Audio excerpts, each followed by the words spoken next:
Hello friends. अगर आप ये वीडियो देख रहे हो तो समझ लीजिए आप कुछ बेहतर सीखने आए हो। इस क्लास के बाद आप सिर्फ सुनोगे नहीं, समझोगे और अप्लाई भी करोगे। ठीक है, ये क्लास उन लोगों के लिए है जो सिर्फ टाइम पास नहीं, रियल लर्निंग चाहते हैं। इस वीडियो के बाद आपको लगेगा, हाँ, आज का टाइम सही जगह लगा। ठीक है, सो आगे बढ़ते हैं फ्रेंड्स। आज का टॉपिक है बंगाल में जो संवैधानिक टकराव है उस बेस पे। बंगाल में संवैधानिक टकराव, जब राज्य पुलिस और केंद्रीय एजेंसी आमने सामने हुए, सुप्रीम कोर्ट के हस्तक्षेप प्रमुख दलीलों और भारत के संघीय ढांचे के लिए इसके गहरे मायनों का एक विश्लेषण है, एक एनालिसिस है। सो सुप्रीम कोर्ट का कड़ा रुख, ये एक आदत बन सकती है। सुप्रीम कोर्ट ने कहा है ये एक आदत बन सकती है जो ममता बनर्जी ने किया है बंगाल में। भारत के सर्वोच्च न्यायालय ने पश्चिम बंगाल सरकार को केंद्रीय जांच एजेंसी ईडी के काम में हस्तक्षेप करने पर कड़ी फटकार लगाई है। न्यायालय ने इस घटना को बहुत ही गंभीर मुद्दा करार दिया और चेतावनी दी कि यदि इसे नियंत्रित छोड़ दिया गया तो यह एक खतरनाक मिसाल कायम करेगा। ये मामला अब केवल एक जांच में बाधा नहीं बल्कि भारत के संघीय ढांचे के मूल सिद्धांतों की परीक्षा बन गया है। ठीक है, ये मामला केंद्र राज्य संबंधों और राष्ट्रीय एजेंसियों के अधिकार क्षेत्र पर एक दूरगामी प्रभाव डाल सकता है। ये सुप्रीम कोर्ट का स्टेटमेंट है। ठीक है, सुनवाई के दौरान क्या हुआ? सुनवाई के दौरान अदालत की मुख्य टिप्पणियां, जस्टिस प्रशांत किशोर मिश्रा और जस्टिस विपुल एम पंचोली की बेंच ने स्पष्ट रूप से अपनी चिंता व्यक्त की है। क्या वो कहा है? ये बहुत ही सीरियस इशू है। अदालत ने स्थिति की गंभीरता को तुरंत पहचाना, ये सबसे अच्छी बात है। ठीक है, इस पे अगर कोर्ट ने कुछ नहीं बोला तो ये एक आदत बन जाएगी। ये टिप्पणी भविष्य के लिए एक मिसाल कायम होने के खतरे को उजागर करती है। ठीक है, इस तरह से इंटरफेयर करना कहाँ तक सही है? अदालत ने राज्य पुलिस की कार्रवाइयों की वैधता पर सीधा सवाल उठाया है। अदालत में दलीलों का टकराव कैसे हुआ? सुप्रीम कोर्ट में दोनों पक्षों ने अपने अपने तर्क मजबूती से रखे, जिससे मामले की जटिलता सामने आई। पश्चिम बंगाल सरकार का पक्ष वरिष्ठ वकील कपिल सिब्बल फ्रेंड वही हैं जो ऐसे केसों को वकीलात करते हैं, ऐसे केसों की वकीलात करते हैं जो हितों के परे हो, मतलब राष्ट्रहित ना हो, जो आतंकवादियों की विचारधाराओं को पक्ष लेते हैं। और राम मंदिर का जो केस गया था सुप्रीम कोर्ट में, उसमें भी ये विपक्ष के तौर पर वकीलात कर रहे थे। ठीक है, तो ऐसे केसों में ज़्यादा मिलते हैं। ये इनका नाम है कपिल सिब्बल। ठीक है, विपक्ष की ओर से वकील हैं ये। मुख्य दलील क्या दी है कपिल सिब्बल जी ने? ईडी मनी लॉन्ड्रिंग की जांच की आड़ में ममता बनर्जी की राजनीतिक रणनीतियों वाली फाइलें जब्त करना चाहती थी। ये तो दलील दी उन्होंने। ठीक है, और उद्देश्य क्या है? ये चुनाव प्रक्रिया को प्रभावित करने का एक प्रयास था। अगर ये फाइलें जब्त हो जाती तो ममता की सारी रणनीति उनके पास चली जाती। आप प्राइवेट एजेंसियों को बचाने के लिए ममता बनर्जी हस्तक्षेप कर रही है, यही सबसे बड़ी बात है। ठीक है, ईडी केंद्र सरकार का पक्ष, सॉलिटरी जनरल तुषार मेहता जो हमारे गवर्नमेंट के पक्षधर हैं, गवर्नमेंट की ओर से जो वकीलात कर रहे हैं, उनका नाम है जनरल तुषार मेहता। मुख्य दलील क्या दी है इन्होंने? ईडी पीएमएलए मनी लॉन्ड्रिंग निवारण अधिनियम की धारा 17 के तहत कानूनी रूप से काम कर रही थी। उद्देश्य क्या है? ये जांच में सीधी बाधा और एक चौंकाने वाला पैटर्न है। ठीक है, यदि ऐसा ही चलता रहा तो देश में कोई भी राष्ट्रीय एजेंसी काम नहीं कर पाएगी, जैसा कि मैंने बोला था, और जिससे अराजकता फैल जाएगी। ठीक है, अच्छा है। इसके बाद दो प्रमुख अनुत्तरित प्रश्न। पहला सवाल, इस मामले में राज्य सरकार के कार्यों से दो महत्वपूर्ण सवाल उठते हैं जो केवल कानूनी नहीं बल्कि राजनीतिक भी हैं। पहला सवाल क्या है? सरकार एक निजी कंपनी को क्यों बचा रही है? ठीक है, ईडी की जांच आईपैक नामक एक कंपनी से जुड़ी है जिसके पूर्व मालिक प्रशांत किशोर जी हैं। प्रशांत किशोर वही दोस्तों जो बिहार में बुरी तरीके से हारे थे। ठीक है, एक भी सीट नहीं मिली थी बिहार विधानसभा चुनाव में। वही प्रशांत किशोर की जो एजेंसी है ना, ईडी की जांच जिन्होंने करी, जिसकी करी है, वो आईपैक है। आईपैक एक निजी कंपनी है, कोई राजनीतिक दल नहीं। ममता बनर्जी सरकार एक निजी कंपनी को बचाने के लिए इतना आगे क्यों जा रही हैं, इसका उनसे क्या लेना देना है? ये सवाल बनता है ना, सोचिए आप। सवाल नंबर 2, क्या वरिष्ठ पुलिस अधिकारी पार्टी कार्यकर्ताओं के रूप में काम कर रहे हैं? राज्य के डीजीपी कोलकाता के पुलिस कमिश्नर और साउथ कोलकाता के डिप्टी कमिश्नर जैसे वरिष्ठ अधिकारी इस टकराव में सीधे तौर पर शामिल थे। भाई पुलिस का क्या काम? आप अपने राज्य के लॉ के अनुसार चल रहे हो, एक राज्य की पुलिस हो आप, और आप निजी एजेंसियों को बचाने के लिए आप आगे आ रहे हो, वो भी सरकार के, राज्य सरकार के निर्देश पे। ठीक है, क्या वे अपनी संवैधानिक शपथ निभा रहे थे या तृणमूल कांग्रेस टीएमसी के कार्यकर्ताओं की तरह काम कर रहे थे? वाजिब है सवाल। ठीक है, आगे क्या है, घटना की शुरुआत कैसे हुई? जब ईडी और राज्य पुलिस का आमना सामना हुआ। सुप्रीम कोर्ट तक पहुंचने से पहले यह टकराव जमीन पर शुरू हुआ था। ठीक है, अब समझते क्या हुआ। पहला, ईडी का आगमन। ईडी जब गई होगी तो वहाँ के जो, देखिए ईडी जब जांच के लिए गई ना, तो ममता बनर्जी की जो राज्य सरकार की पुलिस है, पुलिस को बोल दिया ममता बनर्जी ने कि आप जाइए वहाँ पर और फाइलों की थोड़ी सी देखिए ना, कहीं वो लेना जाए। तो इसलिए पहला क्या हुआ कि ईडी का आगमन हुआ है। ईडी की एक टीम मनी लॉन्ड्रिंग मामले की जांच के सिलसिले में कोलकाता में एक स्थान पर पहुंचती है। दूसरा, पुलिस का हस्तक्षेप। पश्चिम बंगाल पुलिस के वरिष्ठ अधिकारी मौके पर पहुंचते हैं और ईडी की कार्रवाई में कथित रूप से हस्तक्षेप करते हैं। तीसरा, फाइलें छीनी गई।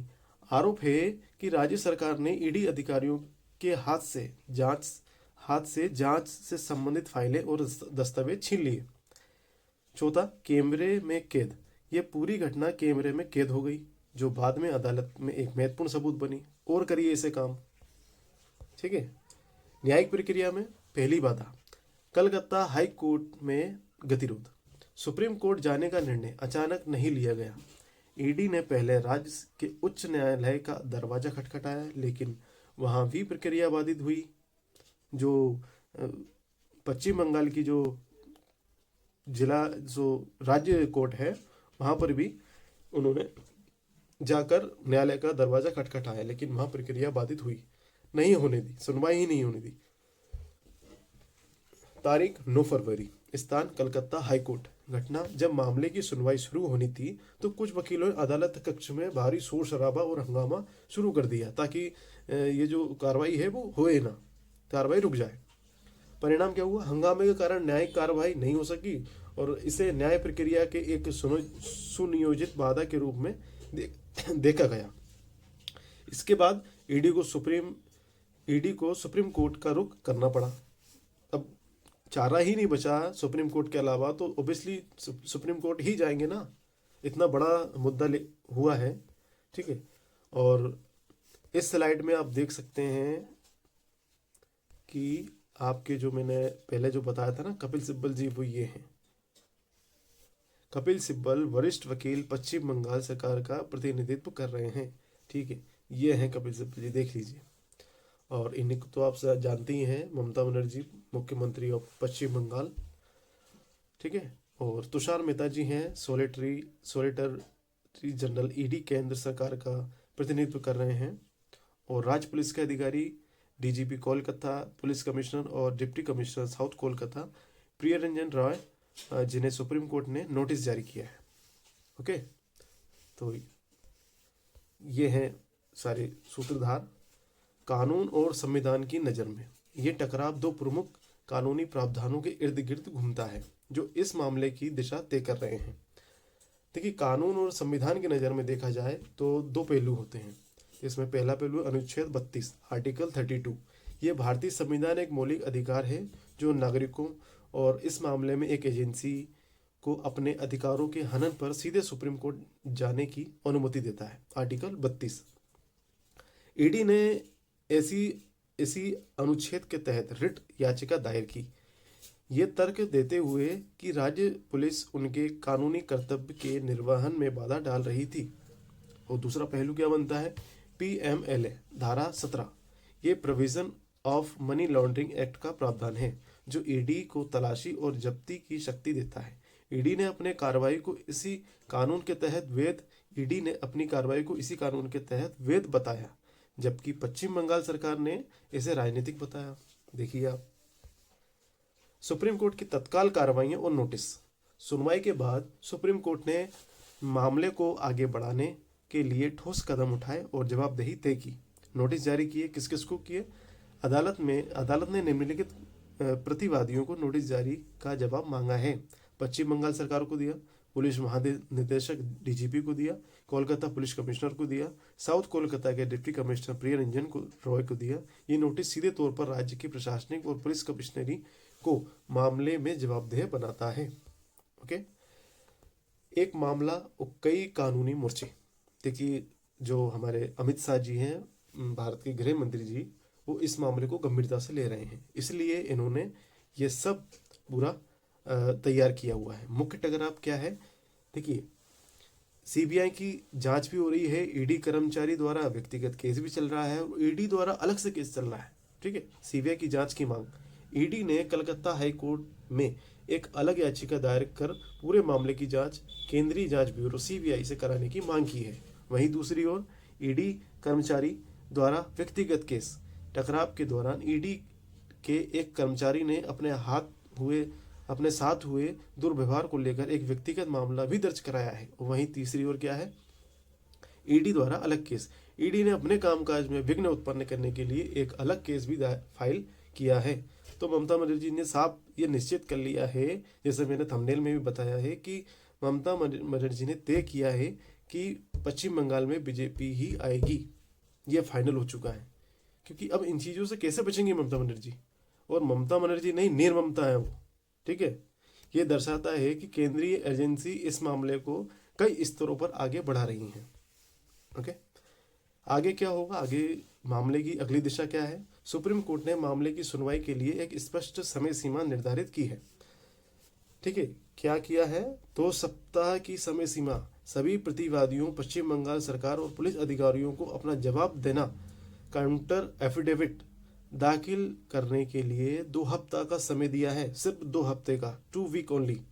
ठीक है, और अगली सुनवाई, मामले की अगली सुनवाई 3 फरवरी को सुप्रीम कोर्ट में होगी, जहां इन जवाबों पर विचार किया जाएगा। अब ममता बनर्जी क्या करेंगी, बताइए। सो फ्रेंड्स, इन सभी का निष्कर्ष क्या निकलता है? ये सिर्फ एक केस नहीं, एक मिसाल है। पश्चिम बंगाल का ये मामला एक राज्य और एक केंद्रीय एजेंसी के बीच टकराव से कहीं बढ़कर है। ये भारत के संघीय ढांचे के लिए एक लिटमस टेस्ट है। ये इस सवाल का जवाब देगा, क्या कोई राज्य सरकार एक राष्ट्रीय एजेंसी को उसके कानूनी कर्तव्यों का पालन करने से रोक सकती है क्या? बताइए। जब राज्य की पुलिस और केंद्रीय एजेंसी आमने सामने हो तो कानून का शासन कैसे कायम रहेगा? सुप्रीम कोर्ट का अंतिम फैसला सिर्फ इस मामले के किरदारों का भविष्य तय नहीं करेगा, बल्कि भारत में केंद्र और राज्यों के बीच शक्ति के नाजुक संतुलन के लिए एक स्थायी नजीर स्थापित करेगा। सो फ्रेंड्स, आज की क्लास हम यहीं कंप्लीट करते हैं। उम्मीद है आपको कुछ नया सीखने को मिला होगा। इस लर्निंग को यहीं मत छोड़िए, अप्लाई कीजिए और इम्प्रूव कीजिए। सीखना एक प्रोसेस है और आज आपने उस प्रोसेस में एक स्ट्रॉन्ग स्टेप लिया है। कल और बेहतर कंटेंट के साथ फिर मिलेंगे। आज के लिए इतना ही। नेक्स्ट क्लास में ऐसे ही टॉपिक और डीपली कवरेज करेंगे। तब तक प्रैक्टिस करते रहिए। Thank you so much.